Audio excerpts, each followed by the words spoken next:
Hi guys! Welcome back again sa aming channel and welcome naman para sa mga baguhan dito sa aming channel. So anyway guys, matagal-tagal ako bago nakapag-vlog or bago nakapag-upload. Ayun guys, ang daming nangyari since it's holiday. Happy New Year naman din para sa ating lahat kasi nga ayan guys, 2021 na. So matagal guys, it's been siguro 2 to 3 weeks bago ako nakapag-upload. Ang dami naming inasikaso guys. Naubos nga pala lahat yung aming mga natives dito and yung mga na-stocks na available na lang is yung mga shamu asil and then yung mga shamu natin. Pasensya nga pala guys, marami kasing nagko-comment or nagme-message sa akin sa Facebook kung meron bang available. Yes, merong available po, pero yun na nga, hindi ko masyadong napopost sa aming Facebook page. Hindi pa namin napopost yung certain na sisiw na yon is meron na agad nagpapa-reserve. So, pasensya na sa mga malalayo dyan kung hindi ko yung pa-reserve kasi nga guys, at the same time, wala pa kasi kaming shipping or hindi pa kami nagsiship. Magpapakain na muna ako ng aming mga sisiw or papainumin ko muna yung muscovado sugar bago ko ilagay doon sa kanilang pansamantalang paglalagyan. So, nga pala ang ginawa namin sa mga batch na to is nilalagay lang namin sila sa carton kapag gabi, tapos kapag umaga naman is ino-open lang namin or nilalagay lang namin doon sa kanilang for the meantime na kulungan kasi maliliit pa naman din yan. Lilinisan ko na muna yun and then papainumin ko and then we'll feed them later. Nagko-continue pa kasi kami ng pagbupugad kasi nga ayun na nga yung mga batch namin na mga papisa within this month na January is so nagsisimula na kaya medyo busy ako ngayon. So, samahan nyo ako guys sa aking pagiging busy for today. Anyway guys, meron nga pala akong puppy ngayon. Ayan, ito nga pala si Gianna. Samahan nyo na muna ako and maglilinis na muna ako para at least makakain na rin yung batch na yon.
Ayan, natapos na natin lahat guys. Ayan, nilagyan ko na ng pagkain din. Tapos yung tubig nila.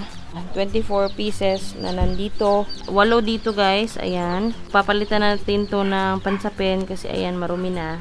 Ayan, ito ay isang mga shamu. Water nila pala guys is pure na water kasi nasa 3 days na kasi yan.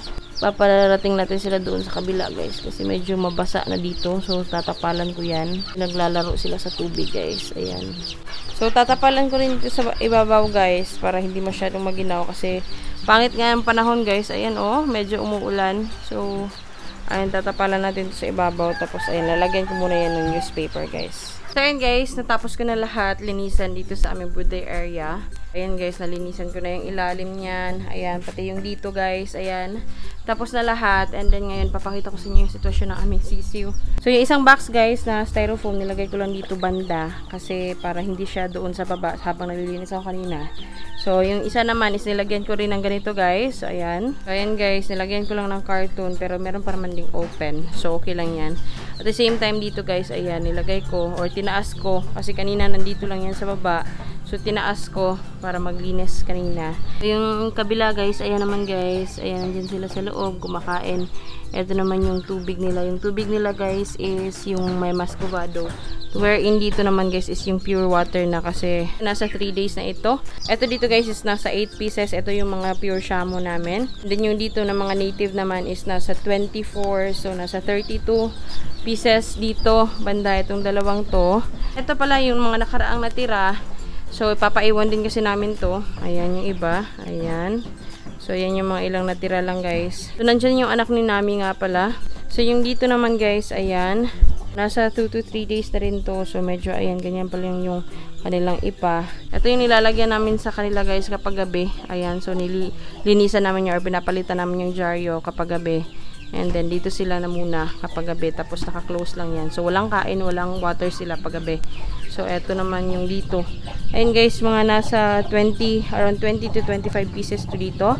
So, let me check muna guys. And, bilang ko guys, nasa 22 pieces pala tong dito. So, 32 plus, meron tayong 22 pieces din ng mga native din to guys. So, yung papisa natin for this week muna is nasa 54. So, meron pa mga additional mamaya guys or tomorrow siguro. So, ayun guys, for the month of January or for this week na muna, for the second week of the month of January 2021, meron na tayo agad 54 pieces na mga sisiw. So, I will update you by the end of the month guys kung ilan talaga yung papisa namin for this month of January. So, ayun guys, yun yung mga papisa namin for this month or actually for this week lang yan kasi yung iba hindi pa namin pinugad agad-agad kasi yung ibang mga sisiw nila is basa pa. So, as of the moment or for this week na muna, mga 2-3 days ago, nag-start kasing mamisa yung aming mga alaga dito. So, meron na kaming 54 pieces. So, yung mga nakaraan guys, yung nasabi ko sa inyo, mga nasa 80 ata yun. Inform ko lang kayo na hindi lahat yun is nabuhay. Yung iba naipit, yung iba naman is hindi kinaya kasi nga maliliit. So, mga nabenta talaga namin na is around 50 to 60 pieces lang for last month. So, yung December breeding namin guys. So, for this month, hopefully is mag 80% to 90% talaga tayo. Si Cream, namisa na siya guys, na na-cross with Luffy. So, papakita ko yung sisiw niya. Brazilian din kasi namin guys is nagsistart na din mamisa. Ayan yung mga Belgian natin guys. Ayan yung mga sisiw nila Luffy tsaka ni Cream. So, hindi ko na lang muna sila dadisturbuhin. And nga pala guys, ito guys, masabi ko lang sa inyo, ito yung anak ni Rapido nga pala. Ayan. First breeding din to. Actually, na magkapatid to sila nila Gulayat. Kaso, yun na nga, namatay si Gulayat guys. Hindi inasahang pagkakataon. Nasa 2 weeks old pa lang to. Ganito kaliliit before sila Gulayat. Ayan guys. So, gusto palang uminom nito. Ito yung mga Shamo Asil namin dito guys na nasa 2 to 3 weeks old. Ayan. Ito sila. So, hindi ito pure Shamo guys. Shamo Asil po ito. Ayan yung mga linyada ni Rapido guys. Ayan yung kanilang mga kulay. So, I believe it's a pullet. Pullet ito guys.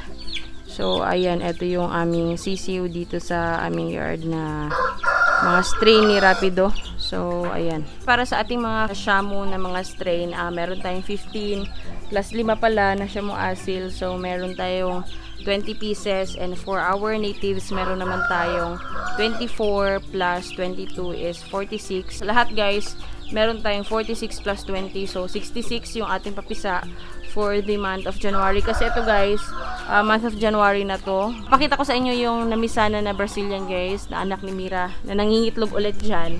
Kasi ayun, sumisilip siya guys. So, iba kasi yung pinadala or pinalimlim namin para, ayan, garantisado kasi yung iba namin ng mga natives in terms of paglilimlim. Ito yung isa dito guys. Ayan. So, sabi ng partner ko, tomorrow na lang siguro namin yan pupugadin. Ayan yung iba dyan. So, hindi na muna natin medyo didisturbuhin para, ayan, hindi maipit yung mga sisiw sa ilalim. Pero, ayan, namimisa na yan guys. Yung dito guys is nangingitlog, tapos siguro mga ilang araw nito is maglilimlim na rin kasi marami na siyang itlog. So, ayun lang ang aming for January breeding. So, wala na talaga guys. Ayan, empty na talaga yung aming yard. Hindi naman siya empty, pero wala na kaming pang market na mga native kasi nga naubos for yung mga December na mga nangyari or yung mga holidays. So, ayan guys ang nangyari. Wala na talagang gaanong manok. Kasi kung mapapansin nyo dati, kahit ganito, kahit nandito lang ako, sa harapan mo marami talagang umaaligid. So, nangyari, ayan, wala na talaga guys. Kasi nga, binibenta na namin yung mga sisiw namin kay Doc Carpintero. Yung mga nandiyan naman natitira, is yung mga ilan na ibebenta din namin soon sa kanila. Kasi nga, meron silang limit na 500 pieces na mga sisiw na native guys. So, ayun, hopefully, sa susunod, ayan, yung lahat ng aming mga papisang sisiw ngayon is maging successful. So, ayun lang guys ang aming update or yun lang yung aking munting video for today. Sa mga baguhan dito, welcome nga pala sa inyo. And anyway, if you haven't subscribed in our channel, please do consider subscribing and please do like this video. Share to your friends also guys, sa mga katulong sa kanila yung video na to. Don't forget to like our page on Facebook guys. Ayan po. So magpo-post sana ako doon guys sa mga available na sisiw, pero parang nauubusan na ulit kami since maraming pumupunta agad-agad dito, though wala silang contact or anything. Nakita lang daw nila and then punta lang agad sila dito. So again, pasensya na po ulit sa matagal na panahon na hindi kami nakapag-vlog. Thank you everybody. Goodbye. Please do good everyone. Peace out everybody.